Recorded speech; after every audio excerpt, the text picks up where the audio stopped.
Pastor Miguel, uma bênção. Obrigado pelo carinho, pastor. Graça e paz, igreja. Graça e paz também para você que está em casa. Abra sua Bíblia em Lucas, capítulo 18, versículo 1. Ainda tem sido um desafio a ministração. As pernas aí tremem. A minha barriga dói. Mas o pastor Marcel falou que a coisa ele segue o caminho, então agora eu já estou mais tranquilo. Amém? Eu quero ler Lucas capítulo 18, versículo 1, que diz assim: Disse-lhe Jesus uma parábola sobre o dever de orar sempre e nunca esmorecer. Havia em certa cidade um juiz que não temia a Deus, nem respeitava homem algum. Havia também naquela mesma cidade uma viúva que vinha ter com ele, dizendo: Julga minha causa contra o meu adversário. Ele por algum tempo não quis, mas depois disse consigo: Bem que eu não temo a Deus, nem respeito a homem algum, todavia, como esta viúva me importuna, julgarei a sua causa, para não suceder que por fim venha a molestar-me.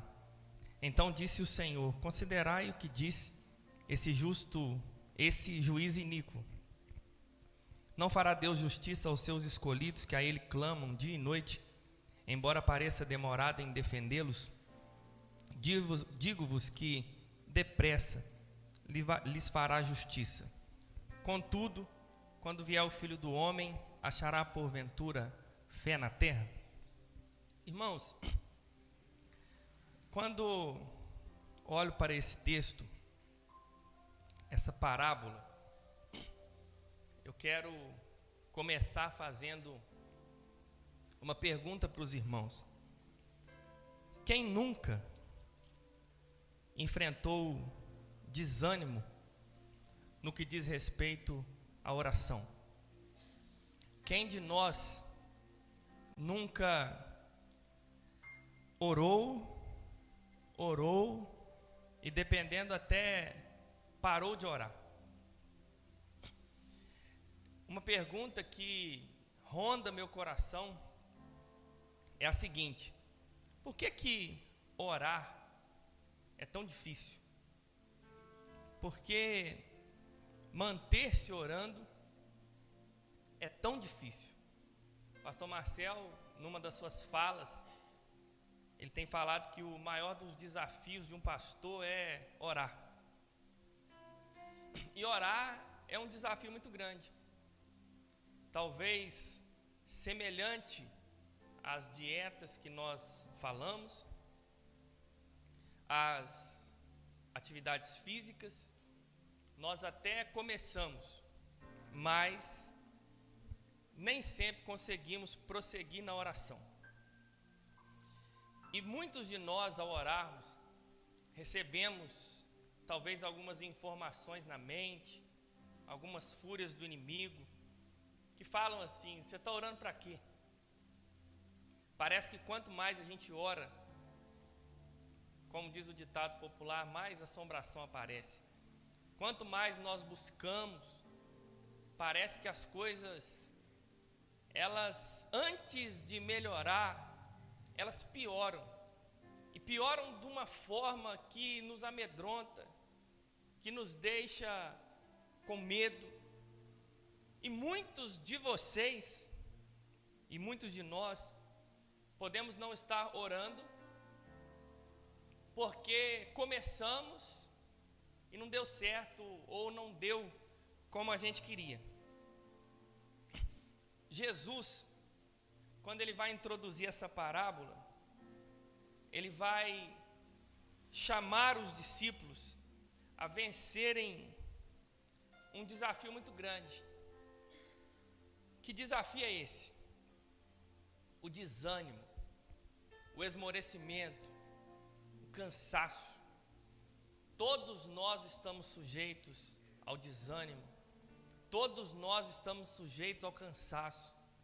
Eu não sei quantos anos você tem de caminhada, mas uma coisa eu sei, talvez você tenha 3 meses, 2, 5 anos, 10.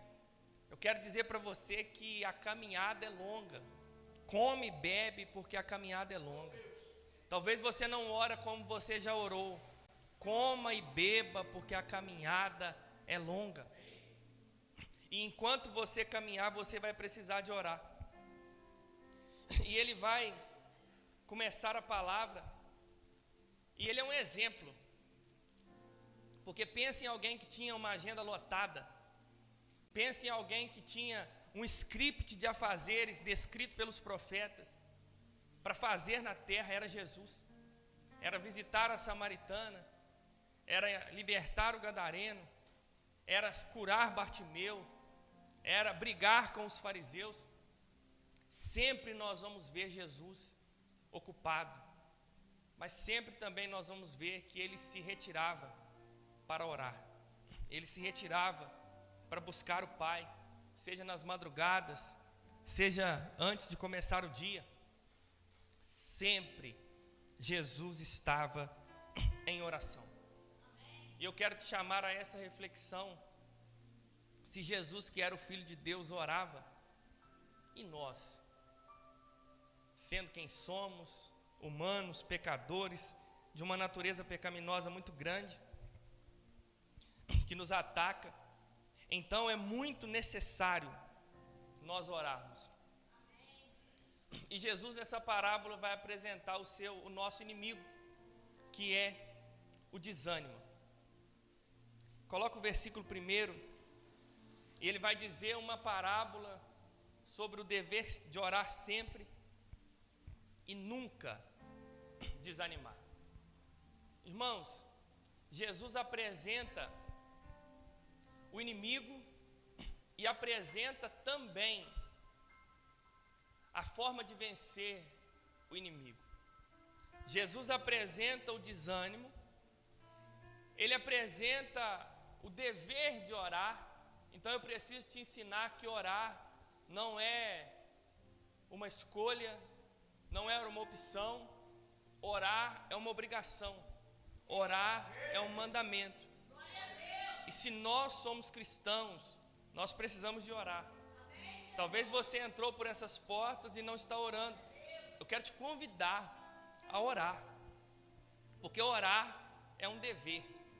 E quando eu olho para o texto, ele está mostrando que o nosso dever é orar sempre e nunca desanimar.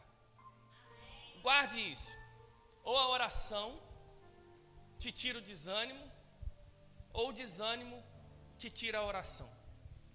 Ou a oração te tira o desânimo, ou o desânimo te tira a oração.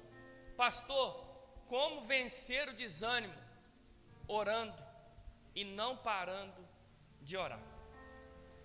Nós precisamos de ser disciplinados na oração. Precisamos, seja de manhã, seja à noite, seja em qual momento você achar melhor, nós precisamos de viver uma vida de oração.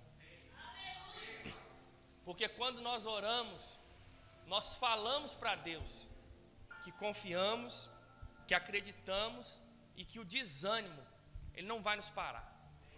O desânimo não vai nos parar. Quer ver o desânimo começar a tomar conta? É você ir esmorecendo na oração. Desanima de vir na igreja, desanima de orar, desanima de ofertar, desanima de dizimar, desanima de ler, desanima de pregar o evangelho, desanima de ler a Bíblia. Quando nós deixamos de orar, o desânimo vai tomando conta. Mas quando você começa a orar, a vida de Deus começa a entrar no seu coração. E aí você ora 5, você ora 10, você ora 15, você ora meia hora, você ora na segunda, você ora na terça, você ora na quarta. E eu tenho aprendido com Deus, gente, quanto mais você ora, mais desejo pela oração. Quanto menos você ora, menos desejo pela oração. E Jesus vai apresentar uma parábola. ele vai apresentar um contraste entre duas pessoas, uma viúva e um juiz. Ele vai dizer que na cidade tinha um juiz, isso está no versículo 2. E esse juiz, ele não temia a Deus, e ele também não respeitava homem algum. Pensa em você nessa situação. Você vai ser julgado, vai ter um juiz julgando a sua causa. E quais as características desse juiz? Primeiro, ele não teme a Deus. Segundo, ele não teme homem nenhum. Dura coisa é cair nas mãos desse juiz. E do outro lado nós temos uma viúva que é pobre, e essa informação, vamos lá, uma viúva que vinha, pobre não, uma viúva que vinha ter com ele dizendo: julga a minha causa. Quando nós olhamos para esse momento da Bíblia, esse momento da história, não se tinha os auxílios que tem hoje, as mulheres não trabalhavam, então uma viúva, ela estava numa situação difícil, uma situação de status social, dificultado, uma situação onde ela não tinha absolutamente nada. Se a viúva da época ela não tivesse um filho para cuidar, um parente para cuidar, ela estava perdida. Mas nós vemos que essa mulher, ela não tinha muita coisa a não ser o seu clamor, a não ser a sua voz, a não ser a sua persistência. E todos os dias, segundo a parábola, ela ia até o juiz dizendo: julga minha causa, faze-me justiça. Ela foi no primeiro, ela foi no segundo, ela foi no terceiro, ela ia todo dia, a ponto dela importunar, a ponto dela molestar o juiz. E esse juiz, ele resolve atender essa mulher, não por amor, não por carinho, não por bondade, mas porque ela estava enchendo a paciência dele, porque ele estava se sentindo incomodado. E ele se levanta um dia e diz: eu vou atender essa mulher, porque ela não para de me importunar. Tem uma tradução que fala: ela não para de me molestar. Isso está no versículo 5. Ela não para de me atormentar, ela não me dá sossego. Eu vou atender a essa mulher. Irmãos, e quando eu olho para isso, eu fico tentando entender, e fui para Deus durante alguns dias, pensando: o que será que faz o coração de Deus se mover? O que faz Deus se levantar e responder a nossa oração? Será que é insistência? Não. É fé, é oração. Porque às vezes a gente olha para esse texto e pensa assim: tinha uma viúva, tinha um juiz, a viúva insistiu, e o juiz foi lá e respondeu. O que eu tenho que fazer com Deus? Deus, eu vou insistir, eu vou pedir, eu vou atormentar Deus, eu vou molestar Deus, eu vou encher a paciência de Deus, que a hora que Deus enjoar da minha cara, Ele me atende. Esse princípio não está correto, porque por mais que você insista, por mais que você esperneie, por mais que você ache que está atormentando ao Senhor, nós não conseguimos mudar quem Deus é. Por mais triste que ande a nossa situação, por mais que você esteja fazendo algo, subindo monte, descendo monte, jejuando, consagrando, fazendo e acontecendo, tudo que nós fizermos não é o suficiente para mudar Deus. Aí talvez você vai falar: pastor, mas então me explica, para eu entender como alcançar o coração de Deus, como continuar orando sempre e nunca desfalecer. E no versículo 6 ele vai fazer um novo contraste, Jesus é perfeito nos seus ensinamentos. Ele vai dizer, então, considerem no que diz este juiz iníquo. Agora ele vai pegar as características do juiz, a forma que o juiz agiu, e vai fazer um contraste também com quem ele é. E é importante nós sabermos que esse juiz não é justo. Esse juiz, ele não teme a Deus, e ele não teme homem nenhum. Mas Jesus vai falar assim, olha o que diz esse juiz. Mas não fará Deus justiça aos seus escolhidos, que a Ele clamam dia e noite, embora pareça demorado em defendê-los? O que Jesus está dizendo é, se aquele juiz, injusto, egoísta, sem temor, atendeu o pedido de uma mulher estranha que ele não amava, apenas para ter paz, quanto mais o nosso Deus, que é justo. O juiz é injusto, mas o nosso Deus é justo. Ele não apenas faz justiça, Ele é a própria justiça. Ele é um pai amoroso. Ele não vê como incômodo seus escolhidos, seus filhos amados, clamarem a Ele dia e noite. Então não é importunar Deus, é desfrutar de quem Deus é e do que Ele tem através da oração. Então talvez você tinha um pensamento de eu vou insistir, eu vou perturbar. Não, Deus está falando assim, insiste e fica comigo mais um pouco, apresenta as suas causas e fica comigo mais uns minutos. Está tudo complicado na sua vida, mas eu posso resolver. Mas mais importante, eu posso resolver e mudar o rumo da sua história para sempre. Até porque talvez foi Ele que complicou tudo, para você vir para Ele, se aproximar dEle e viver tudo aquilo que Ele tem para você.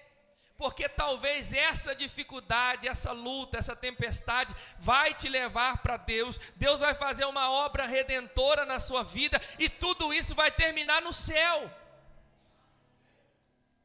E Ele também é um Pai atento. Ele ouve cada palavra, cada lágrima. O nosso clamor não o irrita, mas move seu coração. Eu aprendi uma coisa, não importa a geografia, não importa a localização, não importa a situação pecaminosa que você esteja, você só está a um clamor de distância da presença do Espírito Santo. Pastor, estou num fim de mundo, drogado, perdido.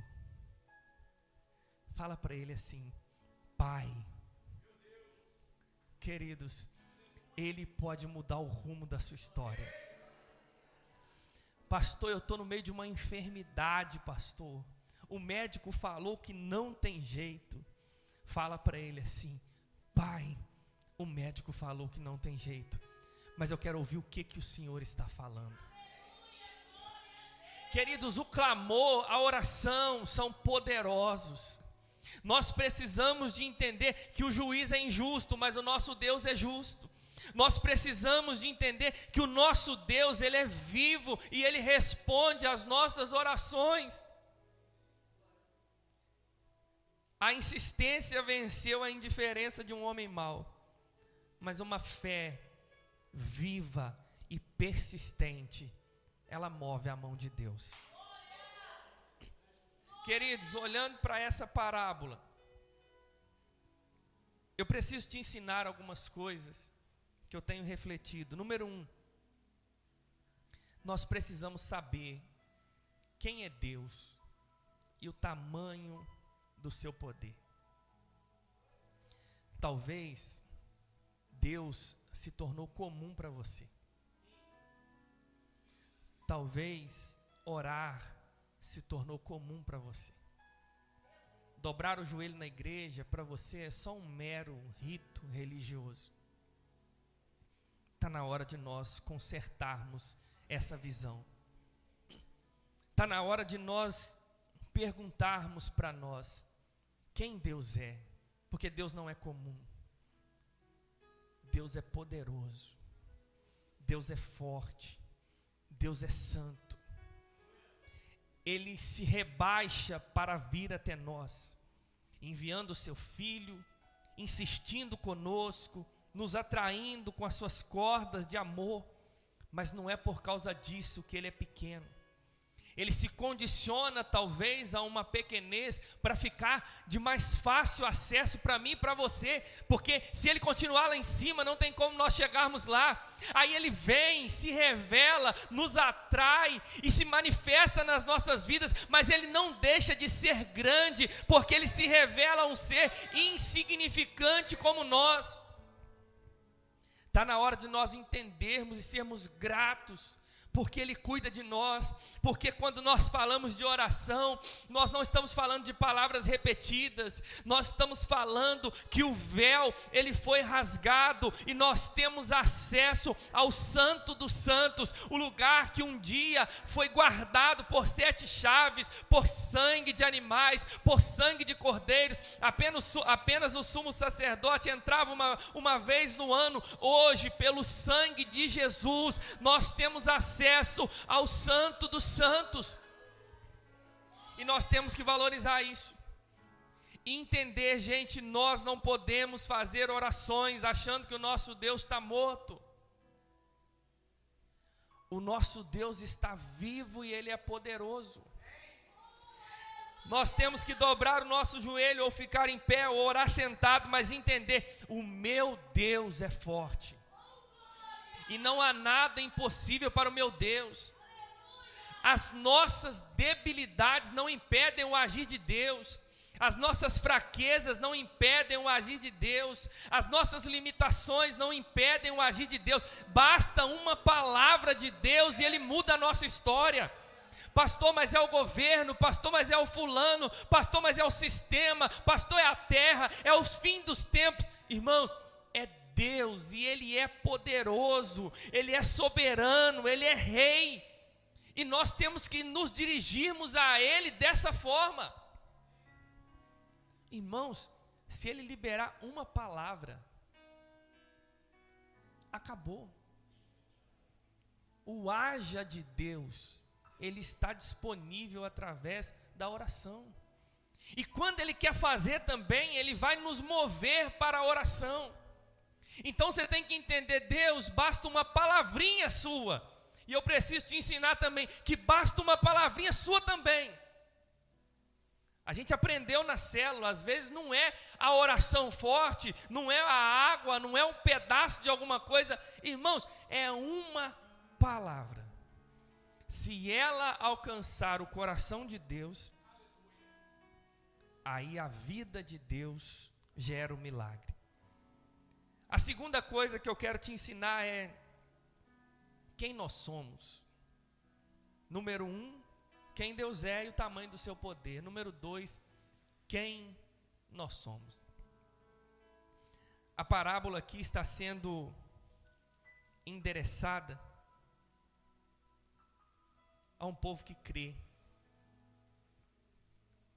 aos discípulos, ao povo da fé.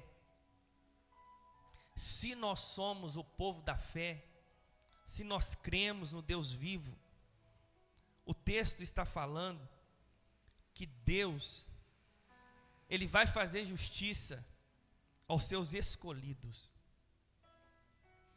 Eu preciso que você entenda, através da fé, nós somos escolhidos por Deus. E se nós entendermos que somos escolhidos, a nossa forma de olhar para nós mesmos vai mudar, porque se somos escolhidos, somos filhos. Se somos filhos, somos co-herdeiros com Cristo. Se somos co-herdeiros com Cristo, o Espírito Santo mora em nós. Nós somos regenerados, recebemos um novo coração. E nós, o povo da fé, temos acesso direto ao trono da graça. Nós, o povo da fé, recebemos acesso ao Pai. já não depende de um pastor, já não depende de um sacerdote, já não depende de ninguém, depende de Cristo. E às vezes nós oramos como se nós não fôssemos filhos. Uma das intenções da parábola é entender também que somos filhos e que Deus é Pai, e Ele nos escolheu. E se Ele nos escolheu, temos que ter relacionamento diário com o nosso Pai e vivermos uma vida que o agrada. A terceira coisa, Deus não é incomodado pela oração. Talvez plantaram na sua cabeça que você tem que agradecer mais do que estar com Deus. Talvez plantaram na sua cabeça que você tem medo das vãs repetições, mas por causa disso você não passa sequer meia hora, sequer uma hora em assunto com Deus. Oração não incomoda Deus. Pelo contrário, Deus tem prazer em estar em comunhão conosco. Deus tem prazer em estar em comunhão conosco. E a comunhão é adquirida através das disciplinas básicas, oração e leitura da palavra. Assim nós vamos ter comunhão com Deus. Mas se plantaram na sua cabeça que a oração incomoda o Pai, e por isso você não pode nem se dobrar e falar, Senhor, e aí você fica com medo, porque algumas pessoas falam palavras tão bonitas que te amedrontam, excelentíssimo, excelso, gente, chama Ele de Pai.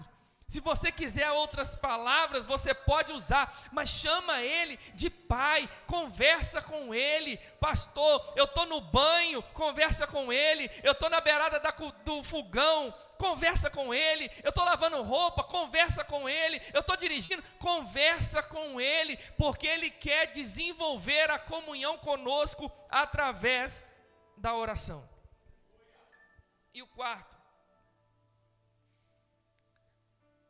essa parábola nos dá uma mensagem de persistência ao voltarmos. Eu tenho adotado uma oração diante desse texto e tenho falado isso com Deus. Deus, eu te pedi ontem, o Senhor não fez, mas eu estou aqui de novo. Irmãos, e tem orações que eu estou falando assim com Deus, Deus, eu estou aqui para te agradecer. Porque eu te pedi ontem, eu te pedi nos últimos dias, mas hoje o Senhor fez. E eu estou aqui de novo para te agradecer. E as orações que eu tenho feito, e eu quero que você adote isso também, é: Deus, faz algo. Mas se o Senhor não fizer, amanhã eu vou estar lá de novo, te pedindo para o Senhor fazer. E se o Senhor não fizer, depois de amanhã, eu vou estar de novo. Por quê? Porque nós precisamos de ser persistentes. Nós precisamos de voltar. Aí quando eu olho para isso, eu fico pensando, quantas orações a gente já desanimou, quantos pedidos que a gente colocou diante do Senhor, orou um dia, orou dois e falou assim, Paulo orou 3 vezes, eu vou orar só 3 também, a graça dele me basta. Irmãos, a graça dele nos basta sim, mas esse negócio de preguiça e oração não funcionam.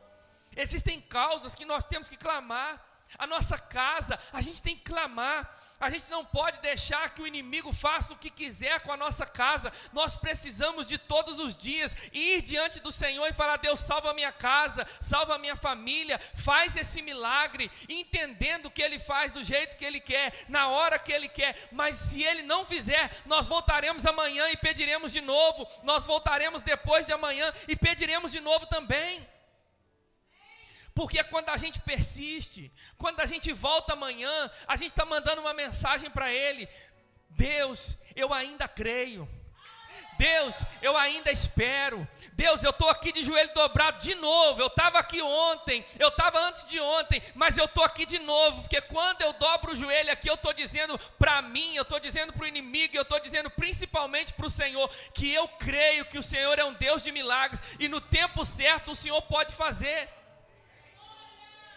Quando a gente volta, a gente está falando assim: eu creio que Deus responde a oração, eu creio que o túmulo está vazio, eu creio que Deus não está morto, eu creio que Deus está vivo. Esse é o poder da oração. Aí a gente vai um dia, Aí ele está lá nos esperando, na viração do dia. Aí a gente não voltou. Como diz, está lá com Deus, se Deus quiser Ele resolve. Irmãos, nós precisamos de persistir. E falar, Deus cuida dessa igreja. Deus cuida dos pastores, cuida das crianças, cuida dos líderes, cuida dessa cidade, cuida do nosso Brasil. Está na hora de nós entendermos o poder da oração. E está na hora de nós enviarmos uma mensagem para Deus dizendo, Senhor, se depender de nós em oração, o Senhor vai fazer um avivamento nessa cidade. Senhor, se depender de nós em oração, o poder de Deus vai se manifestar nas nossas vidas e na vida das pessoas que estão ao nosso redor, porque nós precisamos de ser uma igreja de oração. E uma coisa no texto também me chama a atenção, no versículo 8, digo-vos que depressa lhes fará justiça. Queridos, lendo alguns comentaristas, às vezes as pessoas interpretam esse depressa na linguagem humana. O que os comentaristas falam que esse depressa aponta para no tempo necessário. Guarde isso. Oração é coisa séria. E a gente está lançando uma oração diante de Deus. No momento certo, Ele vai agir. Não é no seu momento, não é no meu momento, é no momento dele. Porque ele sabe, talvez você está falando assim, pastor, eu estou no limite das minhas forças. Ele sabe o limite das suas forças. E no limite das suas forças, ele vem. A situação que parecia impossível de ser resolvida, Ele vem, não no meu tempo, não no seu tempo, mas no tempo dele. E guarde isso, do jeito que Ele faz, é perfeito. Se Ele tivesse te deixado resolver, estava na mesma situação de quem começou o problema, ou pior. Mas eu preciso te ensinar que a resolução dele é perfeita. Ele calcula todos os detalhes para resolver de forma que o nome dele vai ser glorificado. Você só pensa em você. Você só pensa nos seus ao seu redor. Mas ele sabe o jeito correto de agir. E eu preciso te ensinar, ainda que te machuque, ele mesmo vai te curar. Ele fez a ferida e ele mesmo sarará. Nós precisamos de abrir os nossos olhos espirituais para compreendermos o jeito de agir de Deus. Você acha que você é o gênio da lâmpada, que você estala o dedo, 3 pedidos. Não. Ele é muito mais poderoso que qualquer gênio e nós temos muito mais que 3 pedidos. Nós temos uma vida de relacionamento com Ele. E o versículo 8, na parte final, Jesus vai fechar a parábola, o ensinamento, com chave de ouro, dizendo: contudo, quando o Filho do Homem vier, achará porventura fé na terra? Lendo algumas visões, alguns comentaristas também, que tipo de fé, quando Jesus voltar, ele vai encontrar? Que tipo de fé, quando Jesus voltar, ele vai encontrar sobre a terra? Ele não está procurando uma fé de conveniência, que só ora quando precisa de algo urgente, só ora quando está tudo dando errado. Abra um parêntese, pastor, daqui para frente está tudo dando errado, o que eu vou fazer? Orar. Mas continuar orando e continuar com Deus quando as coisas se resolverem. Preste atenção nesse recado. Você que está numa situação impossível, ore, porque Deus vai fazer. Ore, porque Deus responde oração. Mas ore e não vai embora depois. Ore e permanece, senão você vai viver de situação em situação e mais problemas vão te perseguir. Mas ore. Seja grato, seja curado como um daqueles leprosos, mas volte com gratidão e caminhe com Deus. Ele não está procurando uma fé frágil, que desanima na primeira dificuldade e oscila a cada vento de dúvida. Deus está à procura de uma fé forte. Ele não está procurando uma fé que desiste no primeiro não ou na primeira demora. Você acha que Deus vai entregar de bandeja para nós, sem vergonha igual somos, preguiçosos, indisciplinados, não valorizamos? Deus está mais preocupado com o processo, que no processo Ele te tem. E tem gente que vai viver luta a vida inteira. É porque você é humano. E porque é a forma de Deus te atrair também. E Ele não está procurando uma fé genérica, baseada em experiência dos outros. Minhas experiências podem te edificar. As experiências dos pastores, do seu líder de célula, tudo isso vai te edificar. Mas a experiência que mais vai te edificar é a sua. Deus não quer desenvolver em nós uma fé fraca.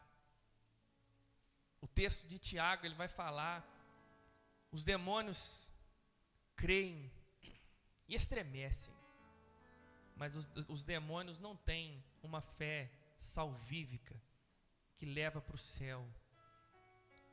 E existem pessoas que apenas acreditam e até falam que têm fé, mas uma fé genérica, uma fé que não te arranca do lugar que você está, uma fé que te faz vir na igreja e voltar para casa e a sua vida não é transformada, e a palavra é ministrada, e os irmãos ministram, gritam, empurram, o líder de célula te sacode lá na célula e nada acontece.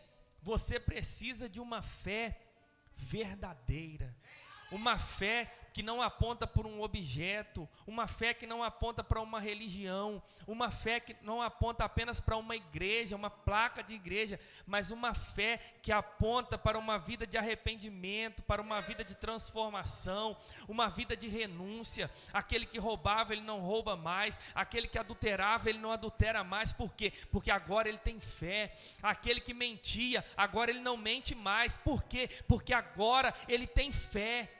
E a fé que salva é uma fé de frutos. A fé que salva é uma fé verdadeira. Ele está procurando a fé da viúva. Uma fé teimosa, persistente, mas convicta.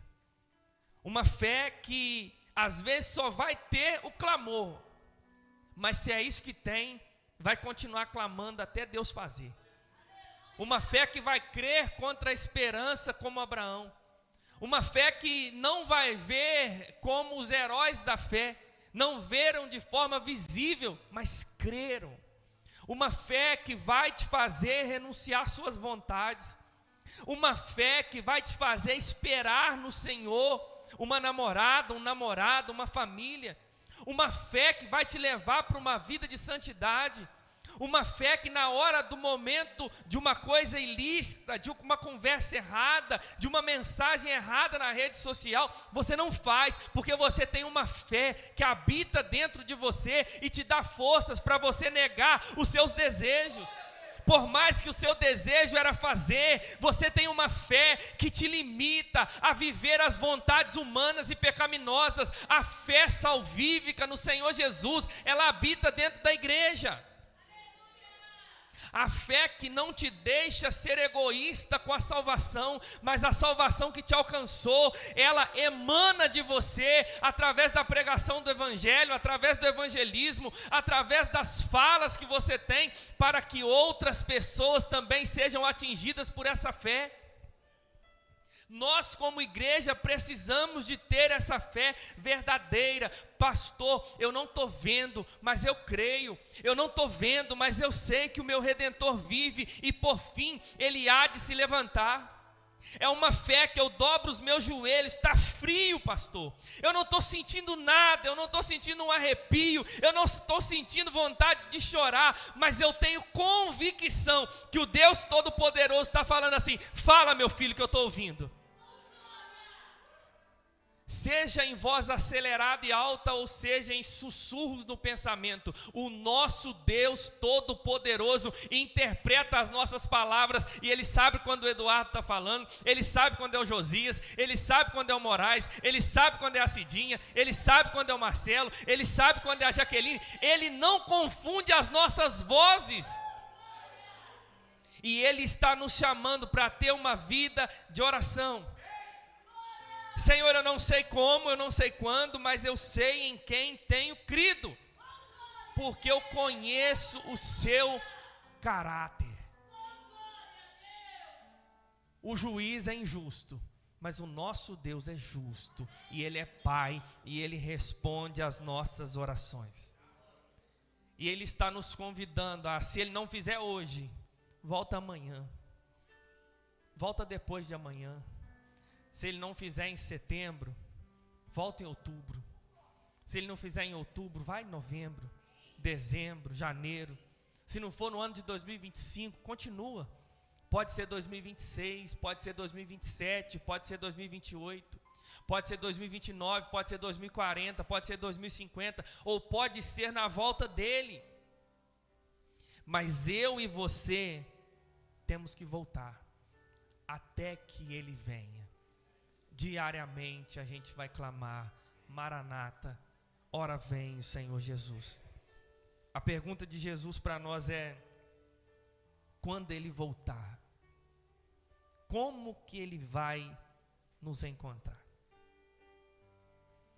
A gente vai estar como Caleb, tão forte como há 45 anos atrás, tanto para entrar como para sair. Caleb falou com Josué: Josué, eu quero lutar, Josué, porque eu estou tão forte como lá no meu início. Como Deus vai nos encontrar? Todo dia aqui, todo dia na sua casa, falando: Senhor, não deixa eu te abandonar não. Falando: Senhor, se você não quiser dar, não precisa dar não, mas só não deixa eu perder sua presença. Deus, se você não quiser curar, não cura não, mas não deixa eu perder a esperança de estar aqui te pedindo e confiando que você tem poder suficiente para curar. Irmãos, eu entendo que todo mundo vai morrer. Foi uma festa danada quando Lázaro ressuscitou, amém? Mas morreu de novo. Temos que entender que a vida é feita de batalhas, de lutas. A vida é pesada, irmãos. Se você está num mundo que as crianças vivem, que é de fantasias, de conquistas, que tem medalha para todo mundo, tem não.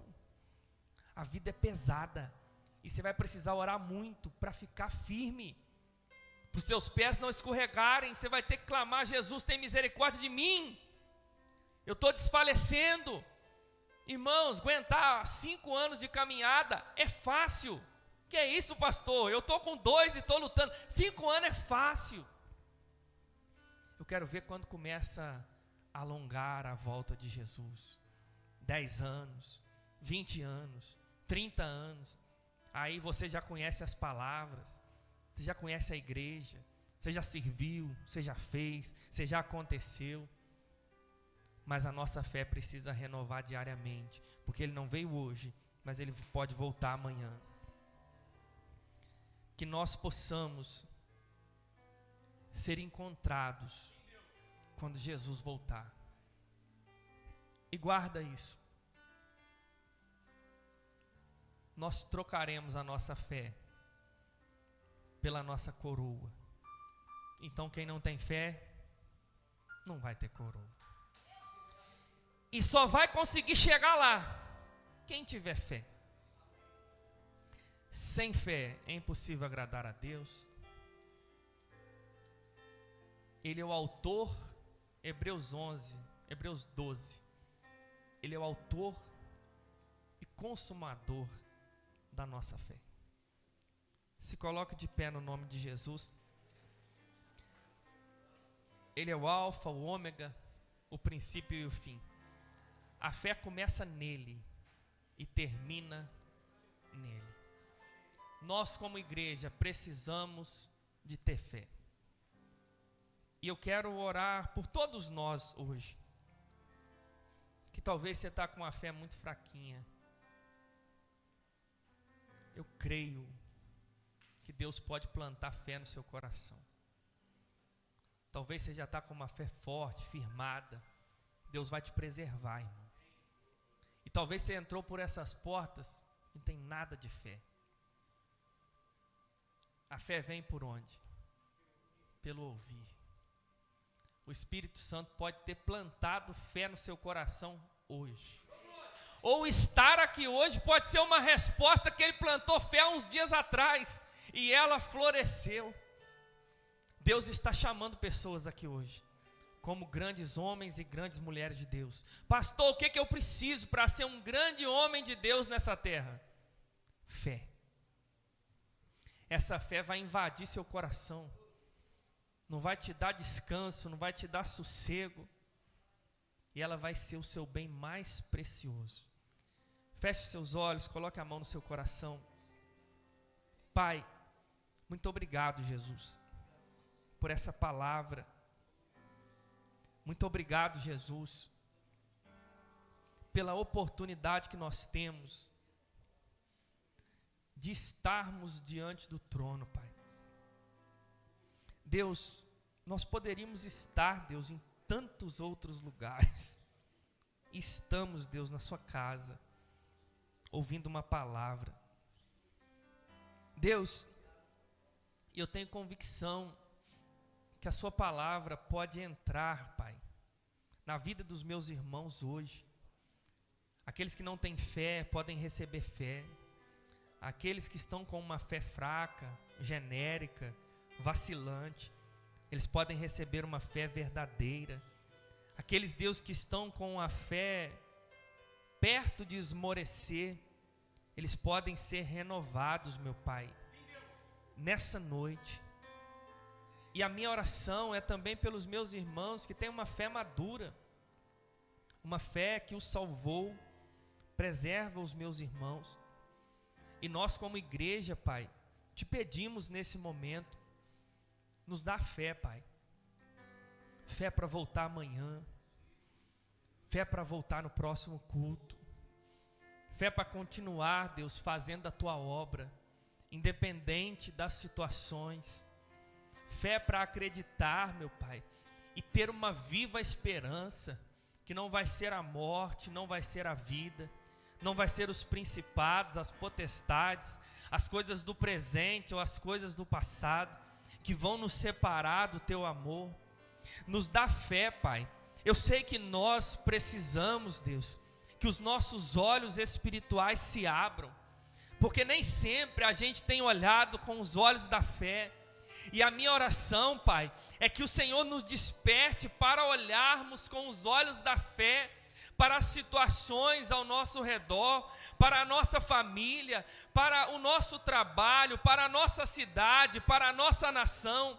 Nos ensina a ver conforme o Senhor vê, porque os olhos da fé não passam, meu Pai, pela ótica humana, mas os olhos da fé passam, meu Pai, por quem o Senhor é. E se o Senhor é, não está nada acabado, não está nada definido. Pai, o Senhor é, e isso é o bastante. Essa é a vitória da sua igreja. Por mais que o inimigo tenha se levantado contra nós, por mais que o inimigo tenha tentado nos paralisar, a minha oração, ó Pai, é que o Senhor faça renovar a nossa fé nessa noite, que cada irmão que ouve essa mensagem possa ter a sua fé renovada no meio das suas dificuldades, no meio das suas tribulações, que eles entendam, Pai, que uma vida de fé vai terminar no céu. Nós vamos ter as nossas guerras, nós vamos ter os nossos embates aqui na terra, eu sei, mas pela fé, Pai, a gente pode vencer. Pela fé os muros vão ser derrubados, pela fé, meu Pai, o azeite vai ser multiplicado. frutificado.